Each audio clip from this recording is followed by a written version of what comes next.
กาดำโอ้ไม่นะน้ำในบ่อแห้งหมดแล้วเราจะดื่มน้ำจากไหนกันล่ะกบพวกเราก็หิวน้ำเหมือนกันทำไงดีล่ะกาดำพวกเราต้องช่วยกันหาวิธีเติมน้ำใส่บ่อนี้กบเอ๊ะจะทำยังไงกันล่ะกาดำมาช่วยกันหาก้อนหินใส่ลงไปในหม้อน้ำกันเถอะกบตัวหนึ่งหินนี่หนักจังเลยกาดำไม่เป็นไรเราช่วยกันยกก็ได้กบตัวอื่นเย่ทำงานเป็นทีมสนุกจังกาดำน้ำเย็นชื่นใจสุดๆ กบขอบคุณกาดำและขอบคุณทุกตัวที่ช่วยกันกาดำสามัคคีคือพลัง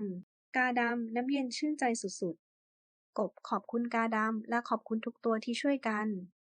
กาดำสามัคคีคือพลังกาดำเราจะช่วยกันดูแลบ่อน้ำนี้ไปด้วยกันนะกบแน่นอนเราเป็นเพื่อนกันแล้วนี่นากาดำเมื่อมีน้ำใจเราก็มีน้ำกินเมื่อเราร่วมแรงร่วมใจกันไม่ว่าปัญหาจะใหญ่แค่ไหนก็สามารถผ่านพ้นไปได้ สามัคคีคือพลัง